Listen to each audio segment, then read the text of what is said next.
Assalamualaikum warahmatullahi wabarakatuh. Hai anak-anak sahabat SD, sudah siap dan semangat ya untuk belajar bersama Pak Purwana? Kali ini kita sudah sampai ke pembelajaran yang ke-6 dari tema 6 subtema 2. Sebelum kita mulai pembelajarannya, mari kita berdoa terlebih dahulu.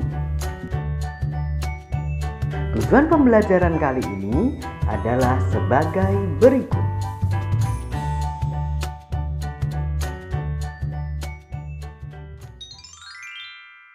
Anak-anak sahabat SD, pada pembelajaran sebelumnya kita sudah mengetahui tentang pola lantai pada beberapa tari daerah. Salah satunya adalah pola lantai pada tari pendet yang berasal dari Bali. Masih ingatkah kamu apa pola lantai yang digunakan pada tari pendet? Ya, pola lantai yang digunakan pada tari pendet adalah pola lantai garis lengkung ke depan atau menyerupai huruf V. Sekarang, mari kita mengenal tari pendet lebih jauh. Simaklah bacaan berikut. Mengenal tari pendet dari Bali. Tari pendet merupakan salah satu tari tradisional Bali yang sangat populer. Lahirnya tari pendet berawal dari ritual sakral odolan di pura yang disebut dengan Mamendet atau Mendet.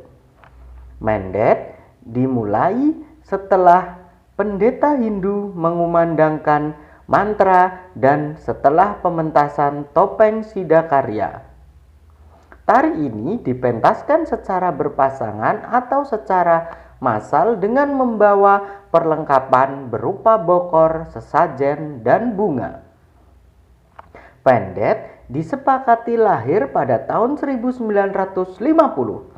Tari pendet ini masih tetap mengandung kesan sakral dan religius meskipun dipentaskan di sebuah acara yang tidak berhubungan dengan kegiatan keagamaan. Pada tahun 1961, Iwayan Berata memodifikasi tari pendet hingga menjadi tari pendet yang sering kita saksikan sekarang. Beliau juga menambah penari pendet menjadi 5 orang. Setahun kemudian, Iwayan Berata dan kawan-kawan menyajikan tarian pendet massal yang ditarikan oleh 800 orang penari untuk ditampilkan di Jakarta dalam acara pembukaan Asian Games. Kemudian pada tahun 1967, koreografer tari pendet modern Iwayan Rindi mengajarkan dan meneruskan tarian pendet kepada generasi muda. Selain pendet, beliau juga mengajarkan dan melestarikan tari bari lainnya kepada keluarganya maupun lingkungan di luar keluarga. Tari pendet menceritakan tentang dewi-dewi kayangan yang turun ke bumi. Biasanya tari pendet ini dibawakan secara berkelompok atau berpasangan oleh remaja putri. Para penari pendet berbusana layaknya penari upacara keagamaan. Setiap penari akan membawa sesaji berupa bokor yang di dalamnya terdapat bunga warna-warni. Pada akhir tarian, bunga ini akan ditaburkan ke tamu undangan sebagai sebuah simbol penyambutan. Tari pendet menggunakan pola lantai yang sangat sederhana dibandingkan pola lantai tarian Bali lainnya. Tari pendet hanya menggunakan pola lantai berbentuk huruf V, pola lantai lurus, dan pola menghadap ke samping kanan dan kiri. Seperti halnya tarian tradisional kebanyakan, pola lantai pada tari pendet tidak memiliki makna khusus. Tidak seperti tari bedoyo dari Yogyakarta yang memiliki makna di setiap pola lantai tariannya. Setelah menyimak bacaan tadi, kita temukan beberapa informasi penting dalam bacaan tersebut, yaitu sebagai berikut. Paragraf 1. Tari pendet salah satu tari tradisional yang sangat populer. Lahirnya tari pendet berawal dari ritual sakral odolan di pura. Tari ini dipentaskan secara berpasangan atau secara massal dengan membawa perlengkapan berupa bokor, sesajen, dan bunga. Paragraf 2. Tari pendet disepakati lahir pada tahun 1950. Pada tahun 1961, Iwayan Berata memodifikasi tari pendet menjadi yang sering kita saksikan sekarang. Setahun kemudian, Iwayan Berata dan kawan-kawan menyajikan tarian pendet massal. Pada tahun 1967, koreografer tari pendet modern Iwayan Rindi mengajarkan dan meneruskan tarian pendet kepada generasi muda. Paragraf 3. Tari pendet menceritakan tentang dewi-dewi kayangan yang turun ke bumi. Para penari pendet berbusana layaknya penari upacara keagamaan. Setiap penari membawa sesaji berupa bokor yang di dalamnya terdapat bunga yang akan ditaburkan ke tamu undangan sebagai sebuah simbol penyambutan. Paragraf 4. Tari pendet menggunakan pola lantai yang sangat sederhana. Tari pendet hanya menggunakan pola lantai berbentuk huruf V, pola lantai lurus, dan pola menghadap ke samping kanan dan kiri. Pola lantai pada tari pendet tidak memiliki makna khusus. Selanjutnya, berdasarkan pemahamanmu terhadap teks bacaan tadi, kamu dapat membuat diagram yang berisi penjelasan tentang isi bacaan. Kamu dapat menuliskan pokok pikiran tiap paragraf pada setiap cabang diagram serta memberikan keterangan penghubung yang menghubungkan pokok pikiran bacaan dengan pokok pikiran tiap paragrafnya, seperti contoh berikut.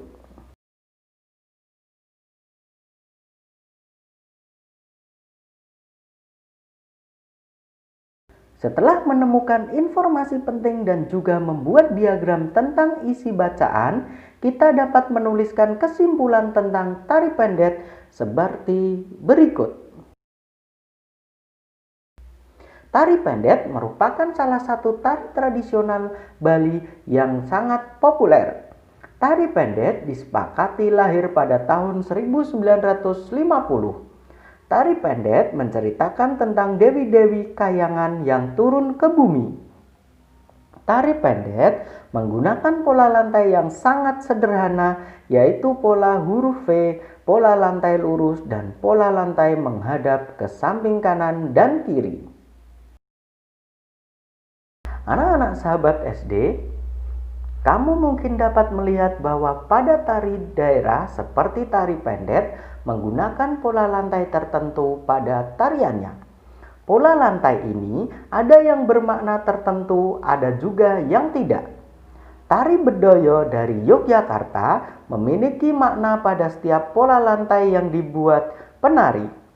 Tetapi pada tari lainnya seperti tari pendet, pola lantai tidak memiliki makna tertentu. Perhatikan penjelasan berikut ini mengenai makna pola lantai secara umum. Makna pola lantai dalam tari. Pola lantai garis lurus memberi kesan lemah, lembut, dan jujur. Pola lantai garis lurus vertikal memberi kesan ketenangan dan keseimbangan, juga bermakna hubungan dengan Tuhan sebagai pencipta. Pola garis lurus horizontal memberi kesan istirahat, juga bermakna hubungan antar manusia. Contohnya, tari saman dari Aceh. Bentuk lurus horizontal. Makna hubungan antar manusia yang pada dasarnya saling membutuhkan. Pola lantai garis lengkung memberi kesan manis, magis, dan keagamaan. Contoh tari kecak dari Bali, bentuk lingkaran, makna komunikasi antara para penari dengan Tuhan atau roh para leluhur. Anak-anak sahabat SD, tahukah kamu pola lantai tari Bedaya Semang tidak seperti pola lantai tari pada umumnya? Tari ini mempunyai pola lantai yang mempunyai nama dan makna tertentu. Ada pola lantai yang disebut rakit lajur, gawang jejer wayang, gawang 3-3, gawang perang, dan gawang kalajengking. Setiap bentuk pola lantai tersebut memiliki makna. Misalnya, pola lantai rakit lajur menggambarkan 5 unsur yang ada pada diri manusia, yaitu cahaya, rasa, sukma, nafsu, dan perilaku. Anak-anak sahabat SD, setiap kegiatan yang kita lakukan pasti melibatkan hak dan kewajiban, baik hak dan kewajiban kita maupun orang lain, baik yang berhubungan langsung dengan diri sendiri maupun dengan orang lain. Misalnya, pada saat kamu mempresentasikan peragaan pola lantai tari, kamu mempunyai kewajiban untuk mempersiapkan dengan baik sehingga kamu berhak mendapatkan kepuasan atas usahamu. Pada saat orang lain melakukan presentasi tersebut, kamu mempunyai kewajiban untuk memberikan kesempatan dan menghargai usahanya dengan memberikan perhatian dan tidak menertawakannya. Kewajiban yang kamu lakukan itu untuk membantu temanmu mendapatkan kesempatan presentasi dengan baik sebagai haknya. Coba perhatikan ilustrasi penerapan hak dan kewajiban pada komik berikut ini. Lihat teman-teman, ada lomba tari. Kita semua bisa ikut. Aku juga mau ikut. Iya, aku memang akan ikut lomba. Kalau begitu, kalian harus segera mendaftar. Untuk ikut lomba, berarti aku harus menyiapkan properti tari. Aku juga harus berlatih dengan rajin. Made pun berlatih tari dengan rajin. Hingga datanglah hari perlombaan. Dan akhirnya, selamat Made, kamu menjadi juara. Manfaatkan hadiah ini dengan baik ya. Selamat Made, kamu memang pantas menjadi juara. Selamat Made. Terima kasih teman-teman. Kamu tadi juga bagus kok Uni. Dari ilustrasi pada komik tersebut, kesimpulan apa yang kita peroleh dari penerapan hak dan kewajiban dalam kehidupan bermasyarakat? Kesimpulannya adalah sebagai berikut.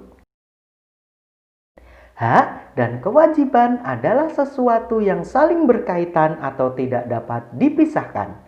Setiap orang mempunyai hak untuk mendapatkan penghargaan atas usaha kerasnya. Dan kewajibannya adalah dengan berusaha sungguh-sungguh agar tujuan dari usahanya tercapai dengan baik. Demikian pembelajaran dari tema 6 subtema 2 pembelajaran 6. Untuk mengukur pemahaman kalian terhadap materi yang sudah kita bahas, kalian dapat mengerjakan latihan soal yang ada pada deskripsi video ini. Tetap semangat, rajin belajar, rajin beribadah. Jadilah generasi penerus bangsa yang cerdas, berkarakter, menyenangkan, luar biasa, hebat. Terima kasih. Wassalamualaikum warahmatullahi wabarakatuh.